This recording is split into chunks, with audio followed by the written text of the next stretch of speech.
ब्रह्मांडे उदरी अनंत ब्रह्मांडे उदरी हरी हा बाळक नंदा घरी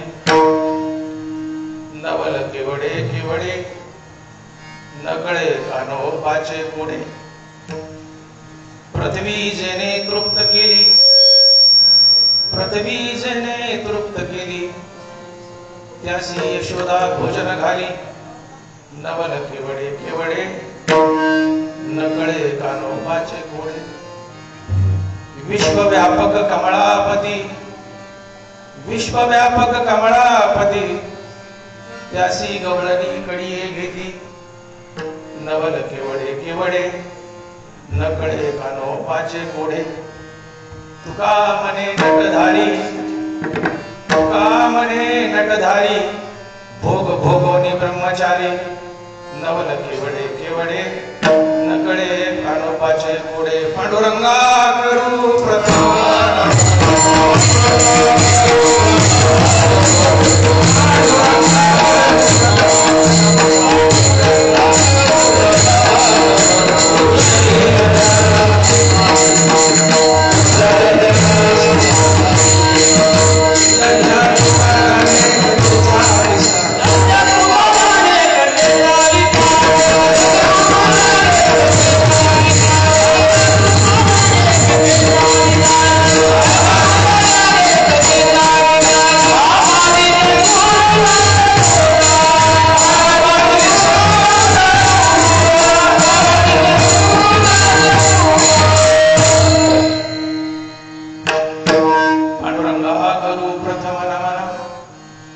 दुसरे चरण संतांची त्यांच्या कृपादाने कथेचा विस्तारू त्यांच्या कृपादाने कथेचा विस्तारू बाबाजी सद्गुरु दास तुका विठ्ठल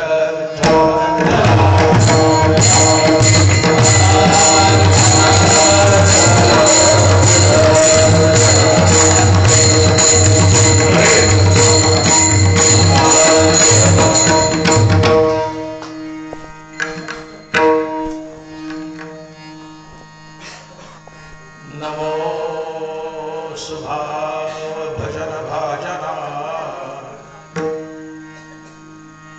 भवे भकुंभ भंजना विश्वोद्भव भुवना श्री गुरुराया तुमचा अनुग्रह गणेशु जे आपला समरसु सारस्वती प्रवेशु बाळकाही अधी आपुल्या स्नेहाची वागेश्वरी जय मुखियाते अंगीकारी ते वाचस्पती करी प्रबंधोडा चंदनाते कायसेनी चर्चावे अमृते किवते रांधावे गगनावरी उभवावे धडे घेवी प्राज्ञेचे नियातिले म्हणे श्री गुरु सामर्थ्या रूप करू म्हणे तरी ते मोतिया भिंग देणे से होई 15.5 रजतवणी ऐसी स्तुतीची बोलणी आज माथा विजय चरणी चिवरे विठ्ठल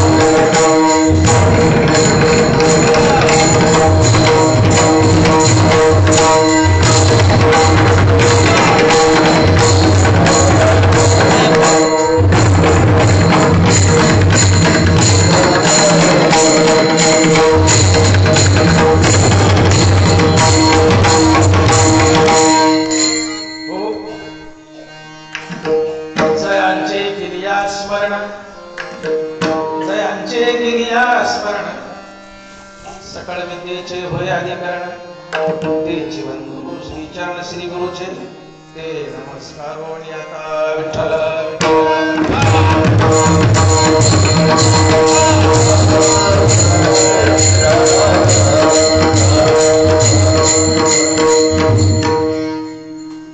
अनंत ब्रह्मांडे उदरी अनंत ब्रह्मांडे उदरी हरी हा बाळक नंदा घरी नवल केवडे केवडे नकळे कानोबाचे कोडे विठ्ठल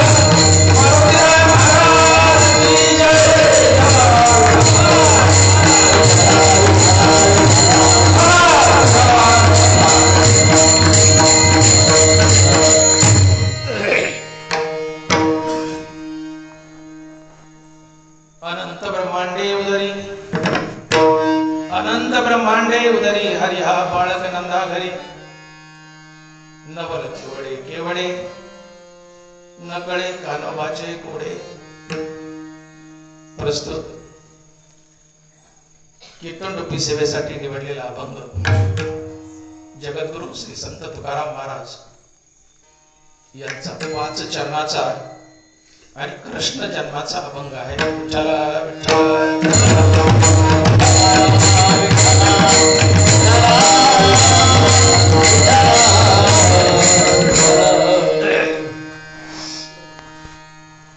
सेवेला सुरुवात करण्यापूर्वी थोडासा 1 मिनिटाचा परिहार. तसं मी तुम्हाला नवीन, तुम्ही मला नवीन, परंतु या गावातील वसंत अण्णा धस, अण्णाच म्हणतात ना का मामा? बरं, वसंत धस माझा क्लासमेट, 11वी-12वीचे आम्ही वर्गमित्र, घनिष्ठ मैत्री. इथं येणं झालं ते केवळ वसंतराव. नंतर सकारामजीची ओळख झाली, नंतर व्यंकटरावची ओळख झाली दुकानदाराची, तर ते आले कीर्तनाला असं. वसंतरावनी 2 महिन्यापूर्वीच मला सांगून ठेवलं होतं की आमच्या गावात सप्ताह आहे आणि तुम्हाला एक तारीख द्यावी लागेल. म्हणलं देऊ. फोन आला, म्हणजे 1च तारीख मोकळी आणि गोकुळाष्टमीची. हरकत नाही, देवाची सेवा करते.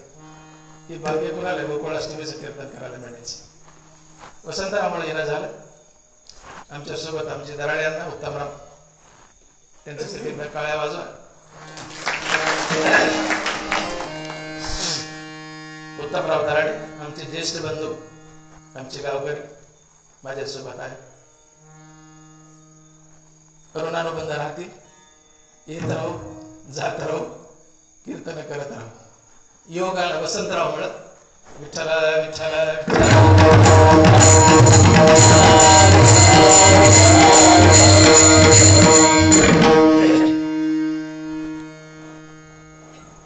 आजचा हा पवित्र दिवस, गोकुळाष्टमी, जन्माष्टमी. मृदंगाचा आवाज थोडा हलका करा किंवा माईक थोडा घ्या. हा, थोडा माईक अजून मागे घ्या थोडा. जन्माष्टमी अर्थात गोकुळाष्टमी, भगवान विष्णूचा अवतार दिवस. देवाचा जन्म होत नाही, देवाचा अवतार असतो. जरी या शुभ दिनाला आम्ही जन्माष्टमी म्हणत असलो तर खरं ही अवतार अष्टमी. देवाचा जन्म नसतो. देवाला जन्म नाही, देवाला मरण नाही. देव जन्म मरणातीत आहे, जन्म मरणाच्या पलीकडचा आहे. ज्याला जन्ममृत्यू असतात त्याचा जन्मदिवस असतो. देवाचा जन्मदिवस नसतो, देवाचा अवतार असतो. आणि म्हणून याला जन्माष्टमी म्हणण्यापेक्षा अवतार अष्टमी म्हणावं. विठ्ठल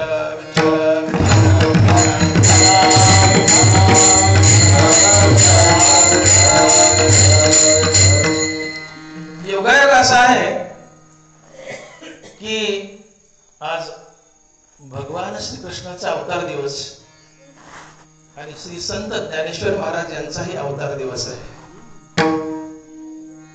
दुग्ध शर्करा योग आहे. गोकुळात ज्या दिवशी भगवान श्रीकृष्ण अवतरित झाले त्याच दिवशी, त्याच तारखेला, त्याच मितीला, त्याच तिथीला ज्ञानेश्वर महाराज अवतरित झाले. म्हणून महाविष्णूचा अवतार, महाविष्णूचा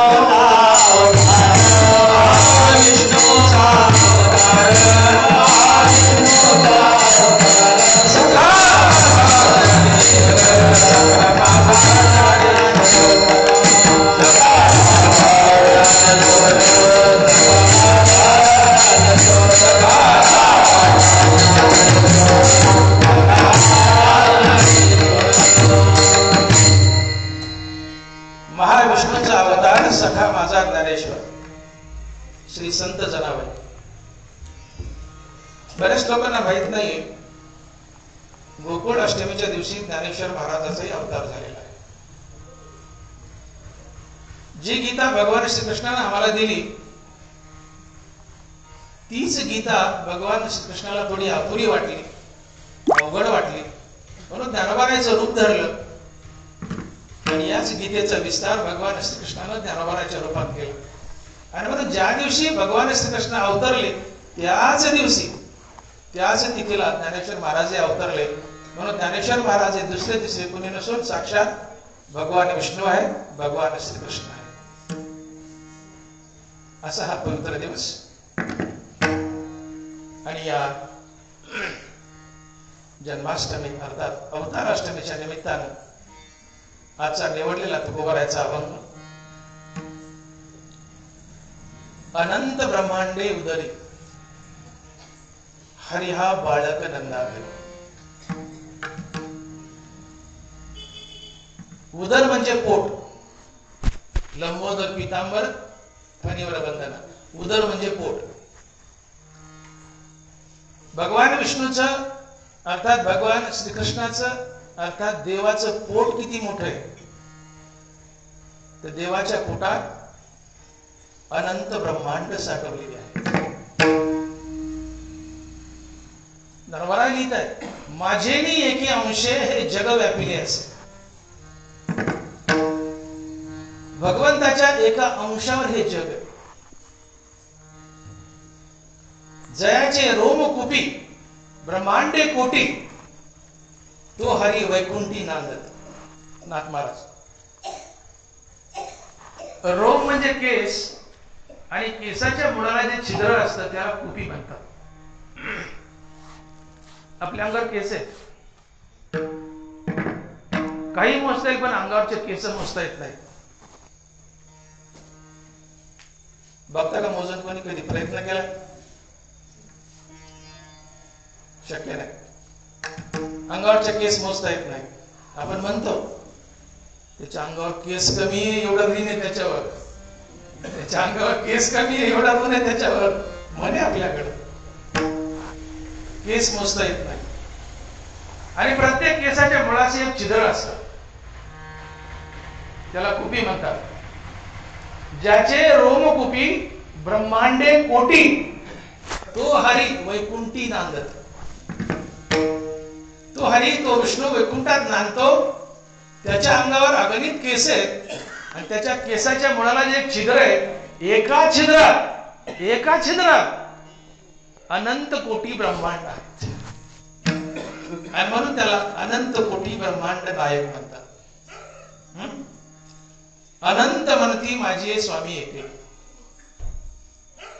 देव एवढा मोठा आहे, देव एवढा मोठा आहे की त्याच्या पोटात आभाळ लपंडाव खेळतो. नभ खेळे लपी तपी तुझ माझी. नभ खेळे लपी तपी तुझं माझे. आपण लपंडाव खेळतो ना लहानपणी, घरात लपतो, अंगणात लपतो, लपंडाव. एका खोलीत एका घरात आपण लपंडाव खेळतो, तसं देवाच्या पोटात हे आभाळ लपंडाव खेळतं. आवाज थोडा क्लिअर करा. देवाच्या पोटात आभाळ लपंडाव खेळतो. आणि म्हणून देव इतका मोठा आहे, देव इतका मोठा आहे, तो शब्दात मांडता येत नाही. तो किती मोठा आहे, तर त्याच्या पोटात अनंत कोटी ब्रह्मांड. तुम्हाला माहिती आहे ब्रह्मांड किती मोठा असतं? अजून थोडा आवाज क्लिअर किंवा कमी करा, थोडा कमी करा. एक ब्रह्मांड म्हणजे काय? राहू द्या. सप्त पाताळ, त्याच्यात नरक लोकही आले. सप्त पाताळ, भूलोक म्हणजे आपली पृथ्वी, भूवर लोक म्हणजे यक्ष गंधर्व. सप्त पाताळ, त्याच्यात नरक लोक आले. भूलोक, भूवर लोक, सूर्य, चंद्रलोक, तारालोक, बुध, शुक्र, मंगळ, गुरु, शनी, नेपच्यून, युरेनस, प्लुटो. त्याच्यावर स्वर्ग, त्याच्या बाजूला ध्रुव तारा. स्वर्गाच्या वर महिरलोक, त्याच्यावर जनलोक, त्याच्यावर तपोलोक, आणि त्याच्यावर ब्रह्मलोक, जिथं ब्रह्मदेव राहतो. मी जी नावं घेतली या सगळ्याला मिळून एक ब्रह्मांड म्हणतात. आणि या ब्रह्मांडात जीव वाढतो, जन्मतो, मरतो. ब्रह्मदेवापर्यंत, ब्रह्मलोकापर्यंत जीव वाढतो. तिथून पुढे जीव वाढत नाही. दाखवायला लिहित आहे, ब्रह्मेशान परोते वाढणे नाही जीवाते, तेथून होते मग ब्रह्माची. ब्रह्मेशान परोते वाढणे नाही जीवाते. ब्रह्मलोकापर्यंत, ब्रह्मदेवाच्या सृष्टीपर्यंत, जिथं ब्रह्मदेव नांदतो तिथपर्यंत जीव वाढतो. आणि म्हणून सप्तपाताळ मधलं हे सगळं गवाड आणि ब्रह्मलोक या सगळ्यांना मिळून एक ब्रह्मांड म्हणतात. एक ब्रह्मांड. आणि अशी अनंत ब्रह्मांड देवाच्या पोटात साठवलेली आहेत. इतकी अनंत ब्रह्मांड देवाच्या पोटात साठवलेली आहे. तो देव नंदबाबाच्या घरी बाळ रूपाने जन्म घेतो. हे अभंगाच्या पहिल्या जन्मात. अनंत ब्रह्मांड उदरी, अनंत ब्रह्मांड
ज्याच्या पोटात अनंत ब्रह्मांड आहे.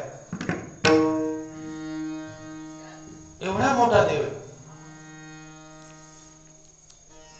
पण तो नंदबाबाच्या घरी बाळरूपानं जन्म घेतो. का बर? काय बंद पडलं देवाचं? ज्याच्या पोटात आभाळ लपंडाव खेळत, ज्याच्या केसाच्या एका छिद्रात कोट्यावधी ब्रह्मांड आहे, एवढा मोठा देव विश्व व्यापून आहे, विश्वाच्याही पलीकडे आहे, ज्याच्या पोटात अनंत ब्रह्मांड वास करतात, असा देव नंदबाबाच्या घरी बाळ म्हणून येतो. का? काय बंद पडले देवाचं? याचं कारण देव जगाचा पालनहार आहे. भगवान विष्णू जगताचा पालनहार आहे. नरबरा लिहित आहे, ब्रह्मा प्रातःकाळी विष्णू तो माध्यान वेळी सदाशिव सायंकाळी बाळाया. ब्रह्मदेव या विश्वाला जन्म देतो, भगवान विष्णू या जगताचं पालन पोषण करतो, आणि सदाशिव महादेव या जगाला प्रलय आल्यावर मारून टाकतात. ब्रह्मदेवाने सृष्टी निर्माण केली, मोकळा झाला. प्रलय येईल तेव्हा महादेव या सृष्टीला मारेल, यायची तेव्हा येईल तो प्रलय. परंतु सृष्टी असताना या सृष्टीला नीट नाटक आणि सुखानं नांदता यावं, ही जिम्मेदारी भगवान विष्णूची. ब्रह्मा प्रातःकाळी विष्णू तो माध्यान वेळी सदाशिव सायंकाळी बाळाया. हे विश्वरूपी जे बाळ आहे, याचं पालन पोषण, याची सुख शांती, ही जिम्मेदारी भगवान विष्णूची आहे. आणि म्हणून तो बाळ म्हणून कृष्ण रूपात नंदाच्या घरी जन्म घेतो. आता या जगताचं पालन पोषण करतो म्हणजे नेमकं काय करतो? देव प्रामुख्याने जन्माला काय येतो, अवतार का धरतो? तर धर्माचं रक्षण करण्यासाठी. देव अवतार का धरतो याची अनेक कारण आहेत, पण देव अवतार का धरतो याची प्रमुख 3 कारण आहेत. पहिलं कारण धर्माचं रक्षण, दुसरं कारण संतांची भेट, आणि तिसरं कारण मनो आणि शत्रुपा यांना दिलेलं वचन पूर्ण करण्यासाठी. या 3 कारणासाठी भगवान विष्णू अर्थात देव अवतार घेऊन पृथ्वीवर पुन्हा पुन्हा येतो, आणि नंदबाबाच्या घरी तो बाळ रूपानं आलाय. तो आजचा हा पवित्र दिवस. विठ्ठल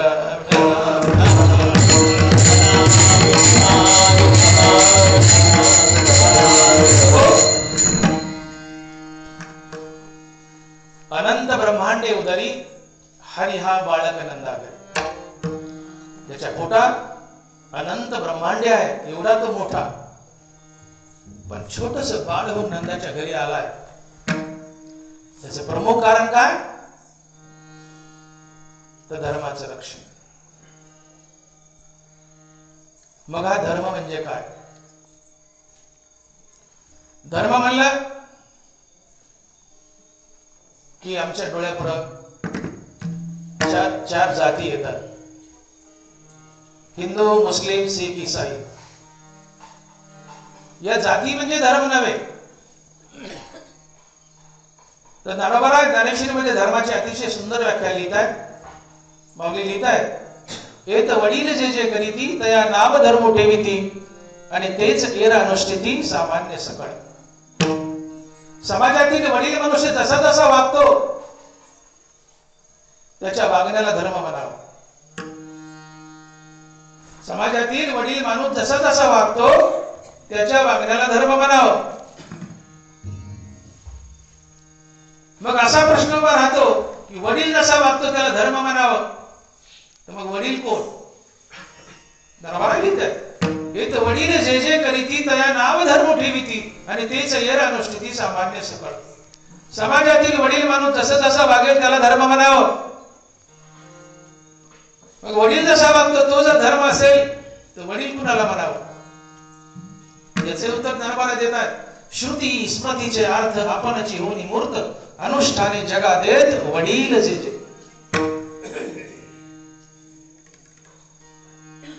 जो वेदासारखं वागतो आणि वेदाचा धडा समाजाला देतो तो वडील असतो. तुमच्या आमच्या नजरेत वडील कोण आहे? ज्ञानेश्वरी जर वाचत असाल तर 99च्या शेवटी नरवारी लिहितात की मृत्युलोकीचे उभराटे हा कटकटा ओकटे जरी अर्जुना अवचटे जन्माला असे. मृत्युलोकीचे उभराट कसं आहे म्हणले? आम्ही कसे उरफाटी माणसे बघा म्हणले. आम्ही कुणाला वडील म्हणतो? माऊली लिहितात जयाचे आयुष्य धापुटे होय बळ प्रज्ञा ही जिरोली जाय तयाचे नमस्कारे ती पाय वडील म्हणून. 90 वर्ष वय आता 4 वर्षात मरणार आहे. बसली जागा उठवत नाही, तोंडात जी फसली गळून गेले, अंगात अवसर नाही, तयाचे नमस्कारे ती पाय वडील म्हणून. ये मृत्युलोकीचे उभराटे. आम्ही कुणाला वडील म्हणतो? जो वयानं मोठा आहे, जो 90 वर्षाचा आहे, आता 4 वर्षात मरणार आहे, अंगात अवसर नाही, बळ नाही, बसली जागा उठवत नाही, अशाला आम्ही वडील म्हणतो. त्यांच्या पाय पडतो, बाबा तुम्ही माझे वडील. नरवरा फटकारा मारतात, ये मृत्युलोकीचे उभराटे हा कटकटा ओकटे जरी अर्जुना अवचटे जन्माला असले. म्हातारा माणूस वडील नसतो. वडील कोण? श्रुती स्मृतीचे अर्थ आपणची होनी मूर्त अनुष्ठाने जगा देत वडील जे जे. जो वेदासारखं वागतो आणि वेदाचा धडा समाजाला देतो तो वडील असतो. आणि मग वेदासारखं वागतो आणि वेदाचा धडा समाजाला देतो तो संत असतो. जयाचे विसाट शब्द सुखे मनो येती वेळ तरी ते स्नेह सच्चिदानंद कान व्हावे. संत जर झोपेत चावळला तर त्याचं चावळणं वेद ठरत. तर जागृतीत बोलेल तो वेद ठरेलच ठरेल. आणि म्हणून वडील म्हणजे संत. आणि संत जसं जसं वागतात त्यांच्या वागण्याला चालण्याला बोलण्याला धर्म म्हणावा. आणि म्हणून हिंदू मुस्लिम सिख ईसाई या 4 जाती म्हणजे धर्म नव्हे. संत जसं जसं वागतात त्यांच्या वागण्याला धर्म म्हणावा. आपुल्या पायी भक्त जना आपुल्या पायी भक्त जना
की देवाला या जगात सगळ्यात प्रिय काय तर धर्म आहे, बाकी काही प्रिय नाहीये.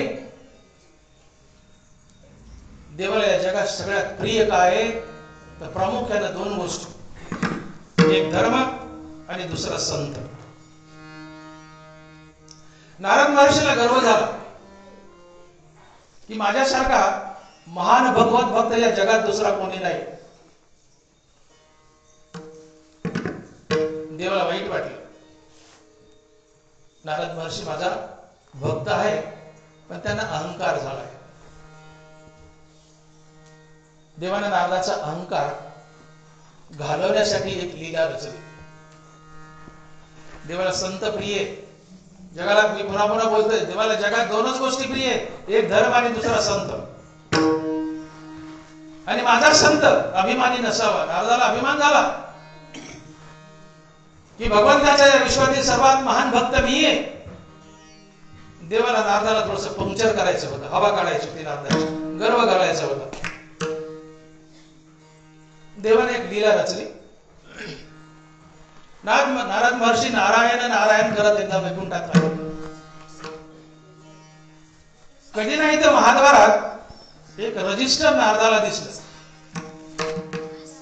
नारद म्हणाले कधीच नाही, आधी तर रजिस्टर दिसते. रजिस्टर म्हणजे मोठी होई, माता मावल्या खेड्यातल्या बायका, रजिस्टर म्हणजे मोठी होई. एक रजिस्टर दिसलं, त्या रजिस्टर मध्ये भक्ताच्या नावाची यादी होती. नारदानं उघडलं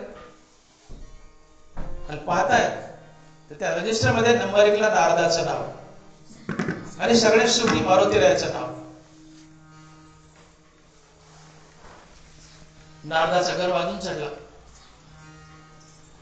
नारद मध्ये नारायण नारायण नारायण करत गेले आणि नारायणापाशी बसले आणि म्हणले, नारायणा पांडुरंगा एक गोष्ट विचारू का? नारायण म्हणतात विचारा नारदा. म्हणले कधी नाही त्या दारात महाद्वारात मी एक रजिस्टर पाहिलं आणि रजिस्टर मध्ये भक्तांची यादी आहे. त्या यादीत नंबर 1 ला नारदाचं नाव आहे आणि सगळ्यात शेवटी मारुतीरायाचं नाव आहे. का बरं म्हणले देवा? मारुती तुमचा चांगल्यापैकी भक्त आहे पण त्याला निवळ बढतीच पास केलं म्हणले, तुम्ही सगळ्यात शेवटी टाकला मारुती, असं का बरं देवा? मी तर मोठा आहेच म्हणले, नंबर 1 ला मी आहे पण मारुती बरा आहे ना भक्त म्हणले, त्याला सगळ्यात शेवटी टाकलं, बढती पास केलं 35%. देवाने आपल्या बनेनाच्या कोपरीच्या खिशातून एक डायरी काढली. देवाने बनेन असते, कोपरी असते. देवाने आपल्या कोपरीच्या खिशातून एक डायरी काढली, नारदाच्या हातात दिली. हा सगळा प्रकार लक्ष्मी माता पाहत होत्या. लक्ष्मी मातेने एकदा प्रश्न विचारला होता की देवा तुमच्या विश्वातील सर्वात आवडती वस्तू काय आहे? ते म्हणले लक्ष्मी वेळ आल्यावर सांगेल, थोडी दम काढ. तुमच्या विश्वातील सर्वात आवडती वस्तू काय आहे? देव म्हणले पुन्हा सांगेल, दम काढ. हा सगळा प्रकार लक्ष्मी माता देवाच्या चरणावर बसून बघताय. नारद बोलून गेले, देवा रजिस्टर मध्ये नंबर 1 ला मी आहे, शेवटी मारुती आहे, असं का म्हणले? त्याला निवळ बढती पास केलं. देवाने आपल्या बनेनाच्या कोपरीतून एक डायरी काढली, म्हणजे नारदा ही वाचा. नारदाने उघडली, पाहतात ते त्यात भक्ताची यादी, पण त्या डायरीमध्ये नंबर 1 ला मारुती होता आणि सगळ्यात शेवटी नारद होता. नारद म्हणले देवा हा काय प्रकार? बाहेर रजिस्टर मध्ये भक्ताची यादी, डायरीत भक्ताची यादी, रजिस्टर मध्ये नंबर 1 ला मी, शेवटी मारुती, आणि डायरीत नंबर 1 ला मारुती, शेवटी मी, असं देवा का? देवाने फार गोड उत्तर दिले. नारायण परमात्मा नारदाला म्हणतात, नारदा ऐका, जे माझं ध्यान करतात, जे माझं ध्यान करतात त्यांची नावं बाहेरच्या रजिस्टर मध्ये आहेत आणि मी ज्याचं ध्यान करतो त्याचं नाव डायरीत आहे आणि त्यात नंबर 1 ला माझा मारुती आहे. तयाचे करू आम्ही ध्यान, तो आमचे देवता अर्चन, किंबहुना समाधान तो मिळते. धन्यवाद. अरे नारदा तू माझं ध्यान करतो यात काय ना बोले? मी तुझं ध्यान करावं, मी निरंतर मारुतीचं ध्यान करतो. बाहेर रजिस्टर मध्ये नंबर 1 ला तू आहे, शेवटी मारुती, पण डायरीत नंबर 1 ला मारुती, शेवटी तू आहे. तू माझं ध्यान करतो यात काय नवल? मी तुझं ध्यान करावं, मी मारुतीचं ध्यान करतो. एवढा माझा मारुती मोठा आहे. दयाचे करू आम्ही ध्यान, तो आमचे देवता अर्चन, किंबहुना समाधान तो मिळते. जेव्हा मला मारुती भेटतो तेव्हा मला समाधान होतं. मी मारुतीचं ध्यान करतो. लक्ष्मी मातेच्या लक्षात आलं की देवाची या विश्वातील सर्वात प्रिय वस्तू काय ते संत. देवाला या जगात संताशिवाय दुसरं काही आवडत नाही. देवाला या जगतात या विश्वात दोनच गोष्टी प्रिय आहेत, एक संत आणि दुसरा धर्म. आणि म्हणून धर्म रक्षावया अवतार घेसी आपल्या पाळीसी भक्त जन अंबरीषीसाठी जन्मसृष्टी येते. देवाला धर्म प्रिय आहे. देवाला काही प्रिय नाही, फक्त धर्म प्रिय. आपण धर्माची व्याख्या बोलत होतो की समाजातील वडील मनुष्य जसा जसा वागतो त्याला धर्म म्हणावा. मग वडील म्हणजे कोण? तर वडील म्हणजे संत. आणि म्हणून संत जसा जसा वागतो, बोलतो, चालतो, संताच्या वागण्याला, चालण्याला, बोलण्याला धर्म म्हणावा. मग संत वागतात त्याला धर्म म्हणावा. तर संत कसे वागतात? दरबारा लिहित आहे, जयाचे बोलू धर्मो जिये दिठी महासिद्धी तेविये स्वर्ग सुखादिये खेळू जयाचे. जयाचे बोलू धर्मो जिये, ज्याच्या सहज बोलण्यातून धर्म जगतो, ज्याच्या तोंडातून निघालेला प्रत्येक शब्द हा धर्म असतो. उभ्याकडे लक्ष द्या. जयाचे बोलू धर्मो जिये, संतांच्या सहज बोलण्यातून धर्म जगतो. जया भक्तीची हेतुनी प्राप्ती जे कैवल्या ते पुरवते सर्वनती, जयाचे लिले माझी नीती जी आली दिसे. संत वागतात तोच धर्म. मग संत कसं वागतात? तर संतांचं वागणं म्हणजे नीती, रीती, माणुसकी, इमानदारी, सत्य, अहिंसा, प्रेम, जिव्हाळा, परोपकार, सहानुभूती, सदाचार या सद्गुणांचा समुदाय म्हणजे संतांचं वागणं. आणि या सद्गुणाच्या समुदायाला धर्म म्हणतात. रीती म्हणजे धर्म, नीती म्हणजे धर्म, माणुसकी म्हणजे धर्म, इमानदारी म्हणजे धर्म, सत्य म्हणजे धर्म, अहिंसा म्हणजे धर्म, प्रेम म्हणजे धर्म, परोपकार म्हणजे धर्म, सहानुभूती म्हणजे धर्म, जिव्हाळा म्हणजे धर्म. हे सगळे सद्गुण म्हणजे धर्म असतो.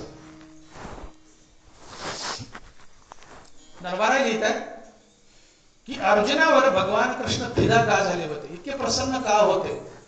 नरवारा लिहित आहे किंबहुना नृपा पार्थ झालासे कृष्ण कृपा, जयापासी साक्षेपा रीती आहे. उभे थोडे नीट ऐका. किंबहुना नृपा पार्थ झालासे कृष्ण कृपा, जयापासी साक्षेपा रीती आहे. भगवान कृष्ण अर्जुनावर प्रसन्न होते का? अर्जुन रीतीने वागत होता. उभी ऐका. किंबहुना नृपा पार्थ झालासे पूर्ण कृपा, कृष्ण कृपा का? जयापासी साक्षेपा रीती आहे. अर्जुन रीतीने वागत होता म्हणून कृष्ण अर्जुनावर प्रसन्न होते. आणि म्हणून माणसानं माणसासोबत रीतीनं वागणं हाच धर्म असतो. माणसाने माणसासोबत रीतीने वागणं हाच धर्म आहे. म्हणून रीती म्हणजे धर्म, नीती म्हणजे धर्म, माणुसकी म्हणजे धर्म, इमानदारी म्हणजे धर्म, सत्य म्हणजे धर्म, अहिंसा म्हणजे धर्म, प्रेम म्हणजे धर्म, परोपकार म्हणजे धर्म, सहानुभूती म्हणजे धर्म. तुकोबारा तर सत्याला धर्म म्हणतात. सत्य तोच धर्म, असत्य ते कर्म. सत्य हाच धर्म आहे. सद्गुणाचा समुदाय हाच धर्म आहे. आणि ज्यावेळी समाजातून सद्गुण निघून जातात, ज्यावेळेस समाजात अधर्म बोकाळतो, नीती निघून जाते, माणुसकी निघून जाते, इमानदारी निघून जाते, लांडीलाबाडी वाढते, फसाफसी वाढते, प्रेम निघून जातं, सहानुभूती, परोपकार निघून जातो, या सगळ्यांना अधर्म म्हणतात. आणि ज्यावेळेस सद्गुण जीवनात नांदतात त्याला धर्म म्हणतात. आणि मग ज्यावेळेस जीवनात अनीती येते, लांडीलाबाडी येते, फसाफसी येते, इमानदारी राहत नाही, धर्माचा ऱ्हास होतो, धर्म लयाला लागतो, तर धर्माची स्थापना करण्यासाठी देव अवतार धरतो. हे देवाच्या अवताराचं प्रमुख प्रयोजन आहे. धर्म रक्षावया अवतार घेसी आपल्या पाळीसी भक्तजन. हे धर्मजात आगवे युगायुगी ने रक्षावे, ओगू हा स्वभावे अध्यास. तुम्ही ज्ञानेश्वर थोडी कमी वाचता का मला वाटतं. तोंडातून ओवी निघली पाहिजे, उडी मारली पाहिजे, तात्पुर उडी मारली पाहिजे, नाराबाळाची ओवी ऐकवत तरी असावे. हे धर्मजात आगवे युगायुगी ने रक्षावे, ओगू हा स्वभावे अध्यास. अनादी काळापासून अर्जुना, या अनादी काळापासून मी धर्माचं रक्षण करत आलोय. धर्मजात आगवे युगायुगी म्या रक्षावे, ओगू हा स्वभाव आहे अध्यास. अर्जुना तुला माहिती आहे मी जगतोच कशा करता? केवळ धर्माचं लक्ष. हे भगवान विष्णू बोलतायत, भगवान कृष्ण बोलतायत, यदा यदा हि धर्मस्य ग्लानिर्भवति भारत अभ्युत्थानाय अधर्मस्य तदात्मानं सृजाम्यहम् परित्राणाय साधूनां विनाशाय च दुष्कृतम्. मी काय येतो पृथ्वीवर, मृत्यूलोकात काय येतो? भक्ताचं रक्षण, सज्जनाचं रक्षण, संताचं रक्षण आणि दुष्टाचा संहार. भक्ताराची बापासी गुरुजनाची सवारी गुरुजनाची सवारी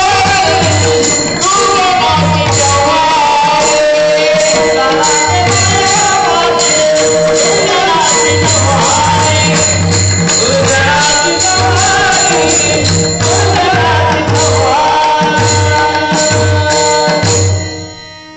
भक्ता राखे पायापाशी दुर्जनाशी सवारी. भक्ताचं रक्षण आणि दुर्जनाचा संहार यासाठी देव येतो. तुकोबाराचे 2 चरण लक्षात घ्या. तुकोबाराचे दोन्ही अभंग आहेत. एका अभंगात तुकोबारा बोलतात की धर्म रक्षाव्यासाठी करणे आटी आम्हास, बरोबर आहे. आणि दुसऱ्या अभंगात बोलतात धर्म रक्षाव्या अवतार घेसी आपल्या पाळीसी भक्त घ्या. एक देवाबद्दल अभंग, एक स्वतःबद्दल आहे, संताबद्दल. देवही धर्माची स्थापना करतो, संतही धर्माची स्थापना करतात. मग यात फरक काय? आता बोलले ते भक्ता राखे पायापाशी दुर्जनाशी समोर. देव दुष्टाला मारूनच टाकतो. आणि म्हणून महाभारताच्या युद्धात सगळे दुष्ट गोळा केले आणि पांडवाच्या हाताने मारून टाकले. देव दुष्टाला मारूनच टाकतो, त्यांचा लाड करत नाही. सुदर्शन खटाखट मारून टाकतो. सज्जनाला मागे ठेवतो, दुर्जनाला मारतो. आणि सज्जना करवी गुढी सुखाची उभी, अधर्माची लिली फाडी, अधर्माची अवधी तोडी, दोषाची लिली फाडी, सज्जना करवी गुढी सुखाची उभी. सज्जनाला मागे ठेवतो, दुष्टाला मारतो आणि सज्जनाच्या हाताने धर्माची स्थापना करतो. देव दुष्टाला मारतो, सज्जनाला मागे ठेवतो. संत दुर्जनाला मारत नाही, दुर्जनाला सुधरवतात, दुर्जनाच्या मुखात हरिनाम देतात आणि हरिनामाने मनुष्य पवित्र होतो. नर अथवा नारी हो का दुराचारी, नर अथवा नारी हो का दुराचारी, नर अथवा नारी हो का दुराचारी, नर अथवा नारी हो का दुराचारी, नर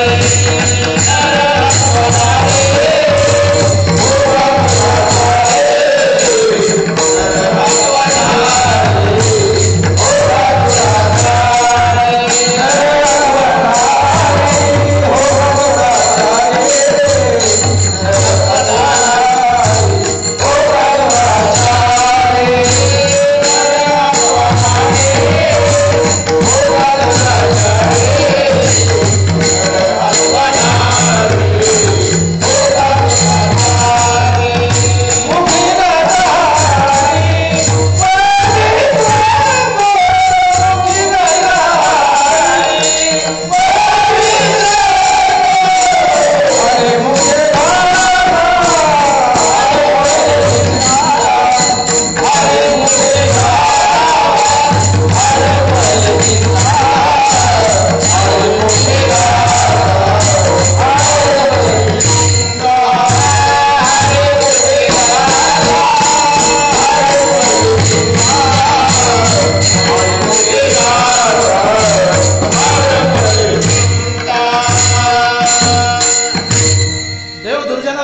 सज्जनाला मागे ठेवतो, सज्जनाच्या हाताने धर्माची स्थापना करतो. संत दुर्जनाला मारत नाही, दुर्जनाच्या मुखात हरिनाम देतात आणि दुर्जनाला सुधरवतात.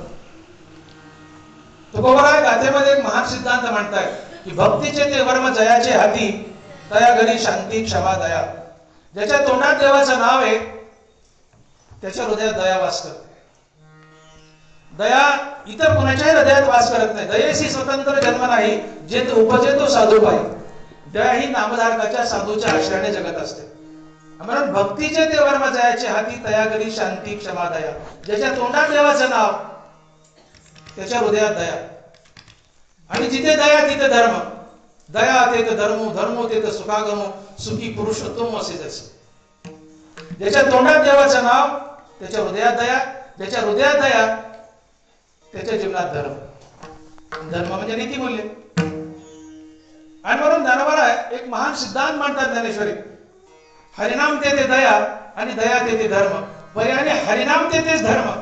आणि म्हणून सकळ धर्माचे कारण नामस्मरण हरिकीर्तन. धर्माचं कारण काय असेल, धर्माला जर जगवत कोण असेल तर ते हरिनाम. आणि म्हणून तुकोबाने बोलले की हे जे आम्हा करणे काम, बीज वाढवावे नाम. माझ्या अवतार कार्यात जी जी कार्य मी केली त्यातलं प्रमुख कार्य जर काय असेल, तुकोबाने बोलतात प्रमुख कार्य काय असेल तर दुर्जनाच्या मुखात, समाजाच्या मुखात हरिनाम देणं. का तर हरिनाम बीज आहे.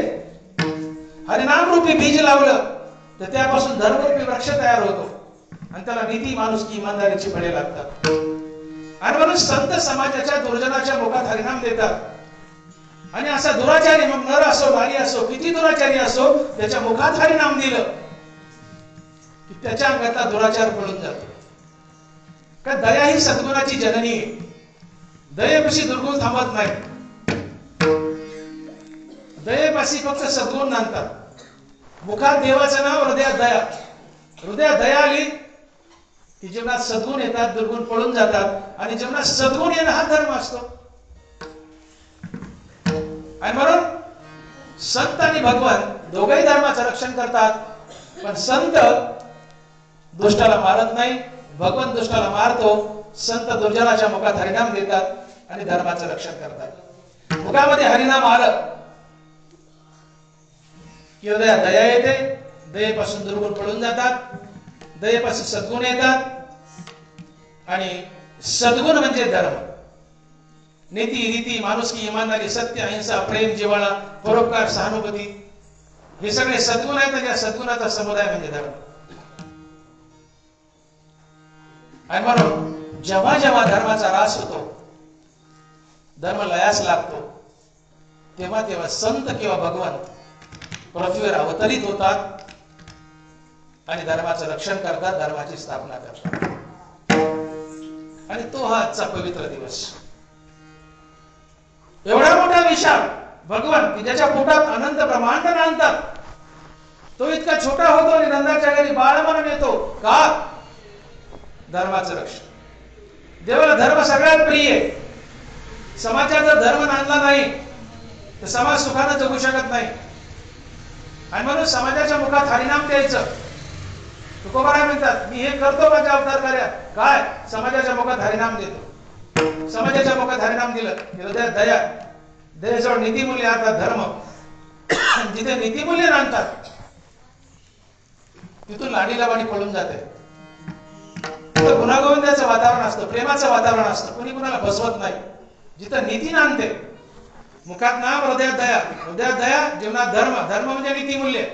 जीवनात नीतिमूल्य आले, या गावात तुमच्या नीतिमूल्य नांदले. नीतिमूल्य नांदले म्हणजे तुम्ही कुणी कुणाला फसवत नाही, लाडीला बळी पडून गेली, प्रेम जिव्हाळ्याचं वातावरण, तिथं सुख चालत येतं. आणि सुखाच्या रूपाने कृष्ण परमात्मा पुरुषोत्तम तिथे नांदतो. म्हणून दया तेथ धर्म, धर्म तेथ सुखागम, सुखी पुरुषोत्तम असे जैसे. समाज सुखी व्हावा असं वाटत असेल तर समाजात धर्म नांदलाच पाहिजे. आणि समाजातून धर्म निघून गेला की समाज सुखाने जगू शकत नाही. आणि मग जेव्हा जेव्हा धर्म लयाला लागतो, धर्माचा ऱ्हास होतो. धर्माचा ऱ्हास होतो म्हणजे नीती, माणुसकी, इमानदारी निघून जातं, सत्य निघून जातं. समाजात अधर्म आला आणि अधर्म आला की समाज दुःखी होतो.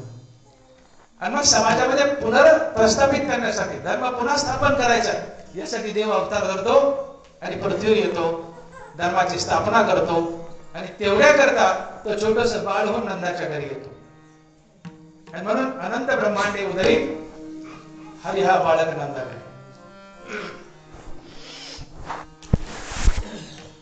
एवढा मोठा देव की ज्याच्या पोटात अनंत ब्रह्मांड आहे, तो एवढा छोटा झालाय आणि नंदाच्या घरी बाळ म्हणून आलाय. हे केवढं मोठं नवल आहे हे अभंगाच्या दुसऱ्या शब्दात.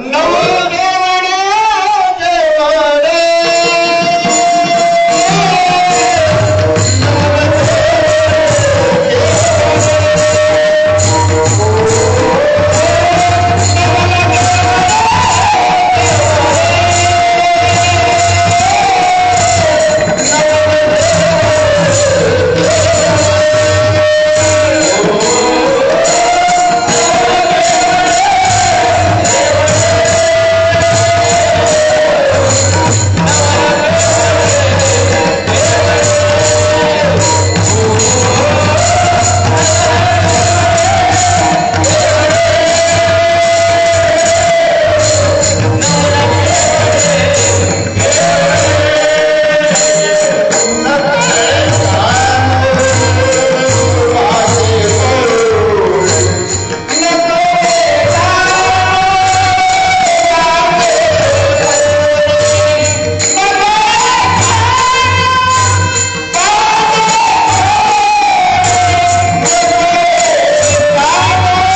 नवल केवडे केवडे नकळे कान्होबाचे कोडे. तुकोबारा दुसऱ्या शब्दात म्हणताय की एवढा मोठा देव की ज्याच्या पोटात आबाळ लपंडाव करत, लपंडाव खेळत, ज्याच्या पोटात अनंत ब्रह्मांडे आहेत, एवढा मोठा देव पण लहान बाळ होऊन नंदाच्या घरी येतो. हे एक नवल आहे. या अभंगात तुकोबांनी 4 नवल सांगितले. पुढच्या चरणात नवल येतील.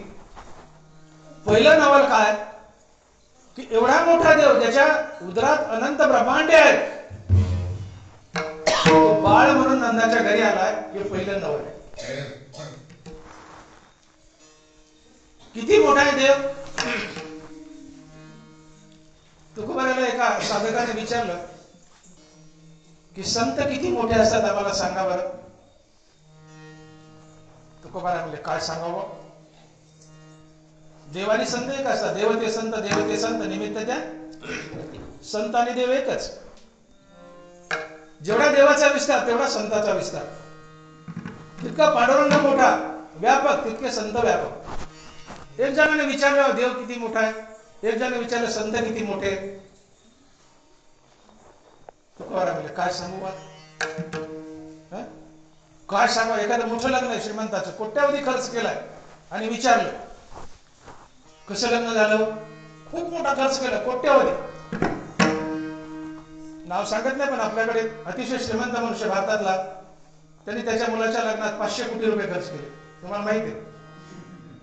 आता ते लग्न तुम्ही अटेंड करून आले, तुम्हाला आमच्यासारखे विचारलं कसं झालं लग्न, बाबा बाबा बाबा बाबा बाबा कसं झालं लग्न, बाबा बाबा बाबा बाबा बाबा काय सांगावं. ज्याचं वर्णन करायला शब्द नसतात तिथं नुसतं आबा बाबा बाबा करायला. तुकोबाराला पण त्याने विचारलं संत किती मोठे, काय वानवाता न पुढे हिमालय,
तुकोबाराला विचारलं संत किती मोठे, सांगता येतात म्हणले मस्तकाचरणी ठेवी तसे. जिथं शब्द संपतात तिथं देवाचं वर्णन सुरू होतं. नरवरा बोलतात जसे न बोलणे वरी बाळापतीची रूप करी, बोलू निमालेनी विवरी अचर्चा आहे. 18-20 वर्षाची मुलगी, लग्न झालंय, सासरी गेली, नांदून परत आली. नरवरा बोलताय नांदून परत आली. 10-5 मित्र मैत्रिणी जमा झाले आणि त्याने विचारले तुझ्या नवऱ्याचं नाव सांग ना. मी नाही सांग. तुझ्या नवऱ्याचं नाव सांग ना. मी नाही सांग. समोरचा माणूस म्हणतो राजू, ते म्हणते नाही. मोठ्या मोठ्याने हसायचे. संजू नाही. गजू नाही. विजू, ती गप्प बसते. पहिले 3 नाव घेतले त्यावेळेस उड्या मारायची, हसायची, नाही नाही करायची.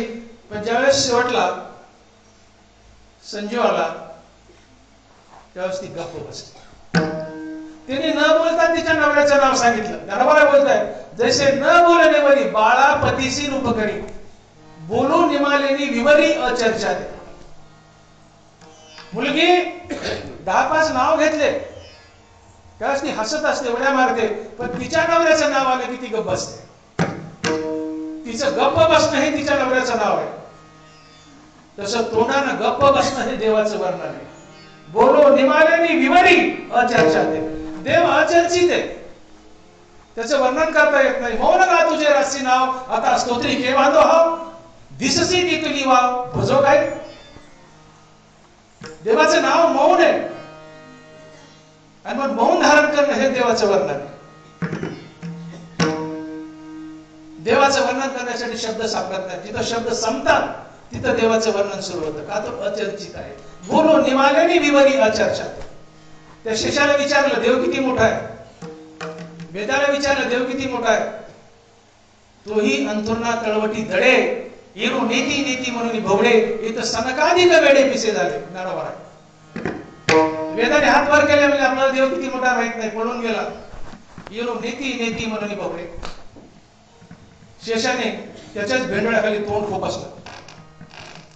अरे तुझ्यावर देव झोपतोय, देव किती मोठा आहे ते म्हणलं आपल्याला माहित नाही.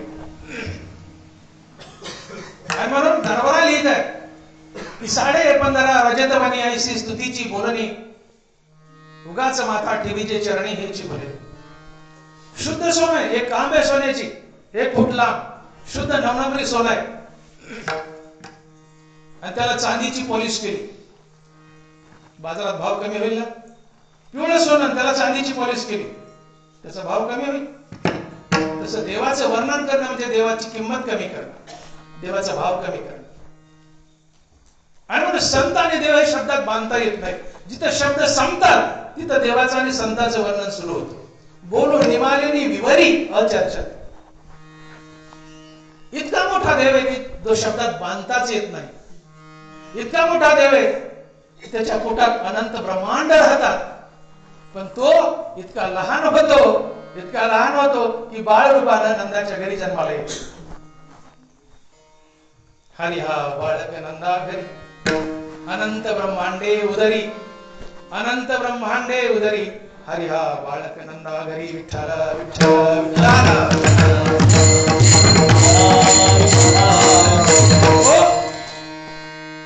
तुकोबारा म्हणतात हे नवल आहे. एवढा मोठा देव ज्याच्या पोटात अनंत ब्रह्मांड आहे, ज्याचं मोजमाप सांगता येत नाही, ज्याचं वर्णन करता येत नाही, तो एवढा लहान झालाय की नंदाच्या घरी बाळ म्हणून आलाय. हे पहिलं नवल आहे. हरी हा बाळक नंदा घरी, हे पहिलं नवल आहे. विश्वव्यापक देव ज्याच्या पोटात अनंत ब्रह्मांड आहे, तो इतका बारीक होतो की नंदाच्या घरी बाळ म्हणून येतो. हे पहिलं नवल आहे. तुकोबारा अभंगाच्या 3ऱ्या चरणात दुसरं नवल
गायन थोडं कमी करू, धावतं सगळं. पुन्हा देवाचा जन्म सांगायचा आहे, फक्त अर्धा तास राहिला आपल्याकडे. गायन थोडं कमी ठेवू.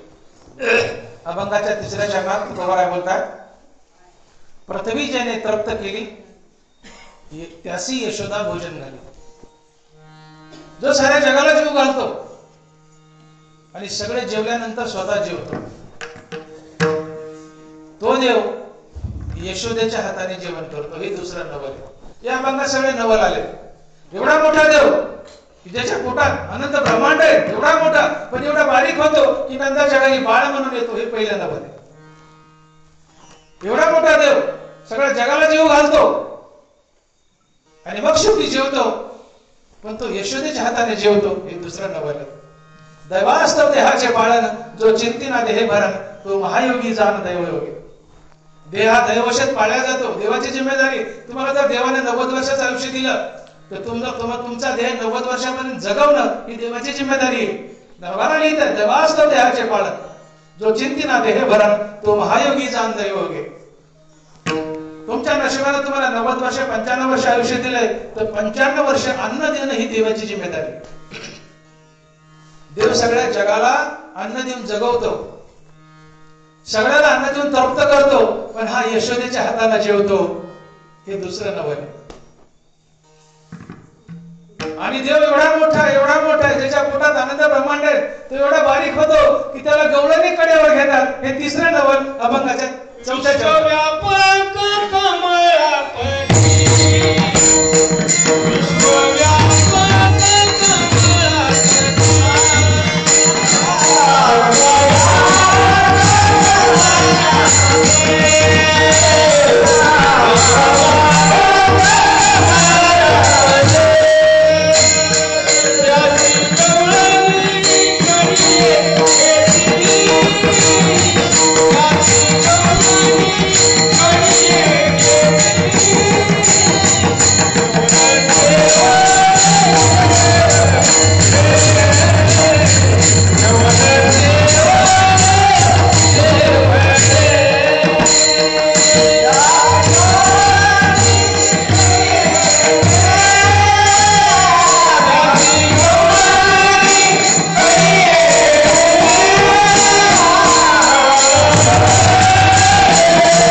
व्यापक कमळापती, त्याशी गवळणी कडी घेते. एवढा मोठा देव की ज्याच्या पोटात अनंत ब्रह्मांड आहे, तो किती बारीक होतो ते त्याला गवळणी कडावर घेतात. हे तिसरं नवल आहे. कमाल आहे. एवढा मोठा देव की ज्याच्या पोटात अनंत ब्रह्मांड आहे, त्यांनी एवढं बारीक व्हावं आणि गवळणी त्याला कडेवर घ्यावं. ही सगळी नवल सांगितली. आणि म्हणून हे समस्त ही श्री वासुदेव ऐसा प्रतिती रसाचा होतला भावो, म्हणून भक्ता माझी राहो आणि ज्ञानी आहे तुझी. हे समस्त ही श्री वासुदेव धरिली सोंगे याने अवघी पांडुरंगे.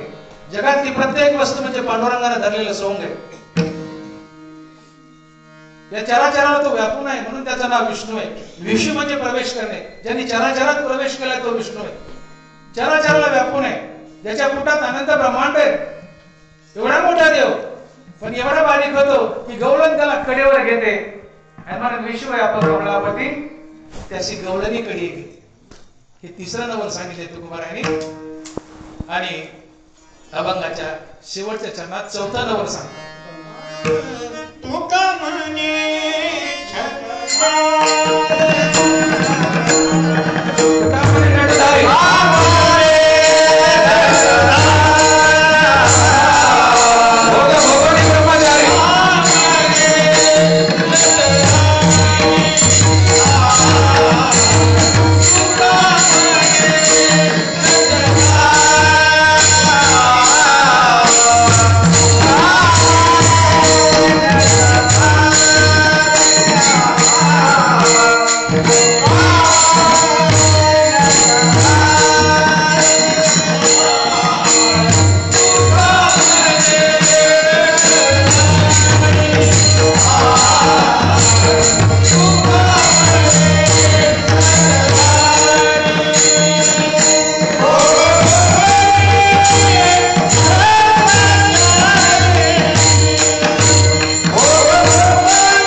तुका म्हणे नटधारी भोग भोगोनी ब्रह्मचारी. नट सिनेमात जो शब्द आला नट तो तुकोबा राहायचा. तुका म्हणे नटधारी ऐसे कीर्तन नाचे आणि नट नाचे नाशिले व्यवसाय.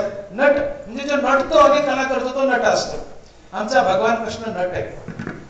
तुका म्हणे नटधारी भोग भोगोनी ब्रह्मचारी. आता देवाला 16,108 बायका होत्या. प्रत्येक बायकोपाशी कृष्ण राहत होता.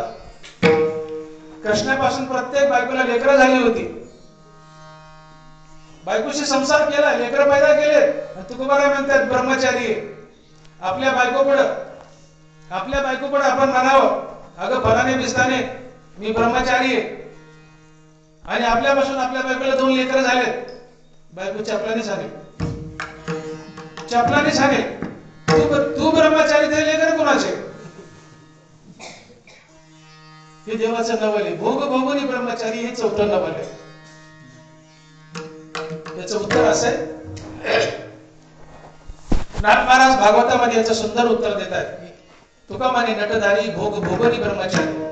कृष्णानं 16,108 बायका, खऱ्या बायका 8च, पण त्या जेलातल्या सोडलेल्या 16,100 होत्या म्हणून 108 झाल्या. 16,108 या सगळ्या बायका पत्नी म्हणून भोगल्या. कृष्णाने संसार केला बायकासोबत. प्रत्येक बाईला लेकरू झालं. बायकोशी संसार करून बायको भोगूनही कृष्ण ब्रह्मचारी का? हे नवल आहे का? एकदा दुर्वास ऋषी द्वारकेला भगवंताच्या कृष्णाच्या भेटीला आले. जात असताना वाटेत एक खूप मोठी नदी लागली. नदी गच्च भरून वाहत होती दुथड्या. पलीकडे जाता येणार. बाजूला माणसं होते. आवाज दिला, म्हणले जा रे देवाला जाऊन सांगा कृष्णाला की दुर्वास आले. आणि त्यांना सांग की दुर्वासाला फार भूक लागली, जेवायला घेऊन या. मग दुर्वास हा खादाडा होता. एका टायमाला त्याला गाडीवर आणणं लागायचं, इतका खादाडा होता. तो माणूस धावत गेला देवाच्या राजवाड्यात. देवाला सांगितलं दुर्वास ऋषी आलेत आणि काहीतरी खायला पाहिजे, तुम्हाला भेटीला बोलवले, नदीला पाणी आलं, येता येणार. देव उठले, राण्या घेतल्या, खाशे टारले, टोपले, काय अन्नाचे पदार्थ भरले आणि गेले. नदी वाहत होती. आता नदीतून पलीकडे जायचं कसं? सगळ्या राण्याबरोबर आठीच्या आठी अन्नाचे खाशे टारले घेऊन. आणि देवाने नदीला घोषणा केली, हे गंगाबाई, मी जर अखंड ब्रह्मचारी असेल तर मला मार्ग दे. नदी फाकली. बायका पुढे देव बोलतात. देवाने बाईसोबत संसार केला, आपल्या बायकोसोबत लेकरं झाली, तरी देव म्हणतात हे गंगाबाई, मी अखंड ब्रह्मचारी असेल तर मला मार्ग दे. नदीने मार्ग दिला.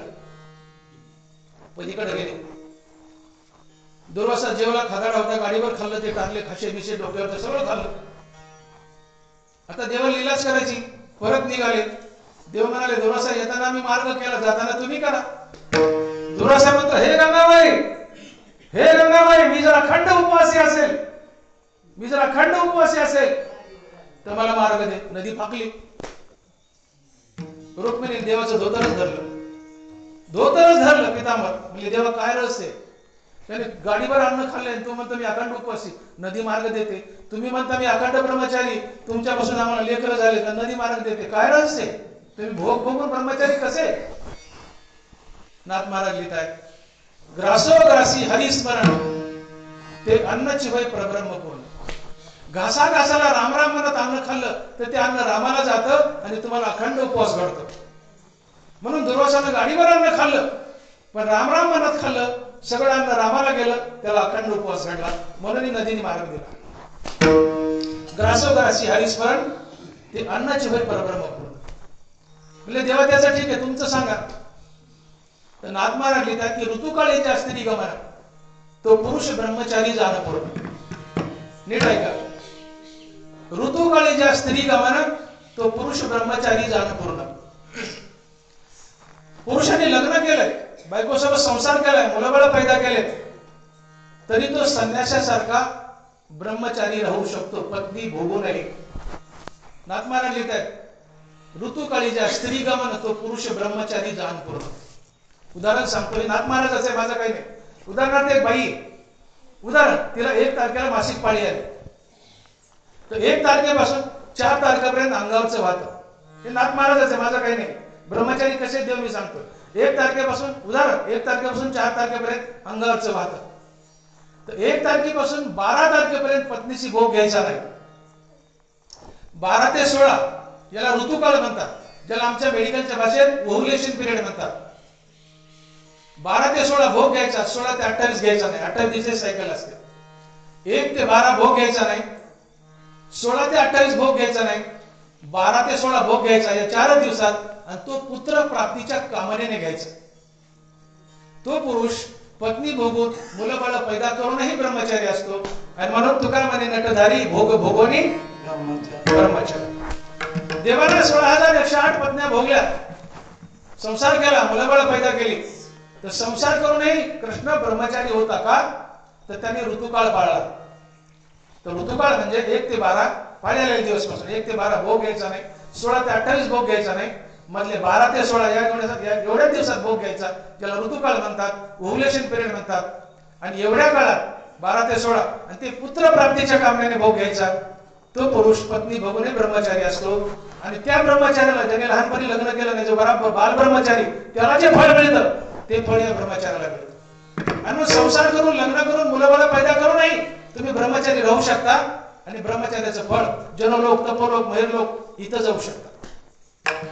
आणि म्हणून देवाने 16,108 बायका भोगल्या, त्यांच्यापासून देवाने मुलं बाळ पैदा केली, बायकासोबत संसार केला. संसार करूनही देव ब्रह्मचारी होता का? देवाने ऋतुकाळ पाळला. म्हणून ऋतुकाळी ज्या स्त्री कामानं तो पुरुष ब्रह्मचारी जाणं पूर्ण. आणि म्हणून आमचे तुकोबाराय म्हणतायत की तुका म्हणे नटधारी भोग भोगोनी ब्रह्मचारी.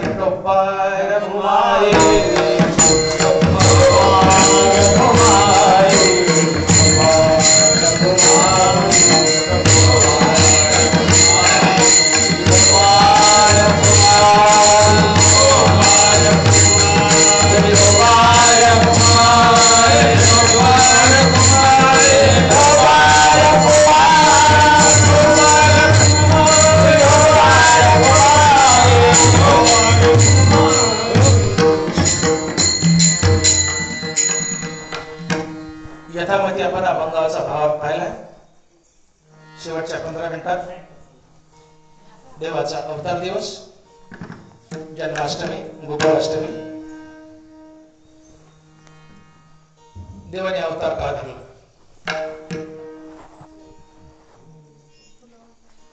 द्वापार युग जवळजवळ संपत आलं होतं.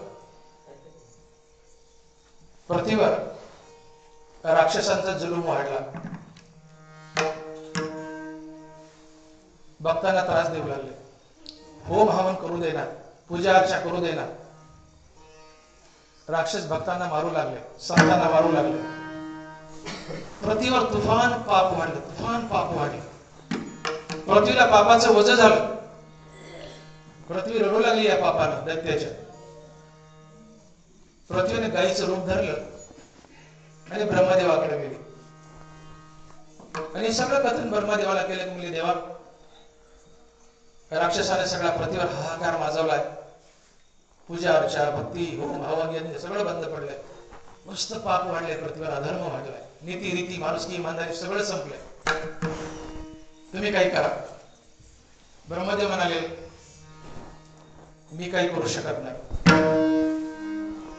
चला म्हणले भगवान विष्णूकडे. ब्रह्मदेव ती पृथ्वी गाय रूपात, इंद्र आणि महादेव आणि थोडेफार देवगण भगवान विष्णूकडे गेले. भगवान क्षीरसागरात शीर्षावर लक्ष्मीसहित पोहरलेले होते. भगवंताला वंदन केले या सगळ्यांनी मिळून. देवाला पूर्ण कथाभाग सांगितला. ती पृथ्वी माता गायीच्या रूपात रडू लागली. देवाची खूप स्तुती केली या सगळ्यांनी. देवाला दया आली. म्हणजे ठीक आहे, घाबरू नका, मी अवतार धरतो, मी जा म्हणले. ही चौघे खुश झाले, आपल्या आपल्या ठिकाणी परतले.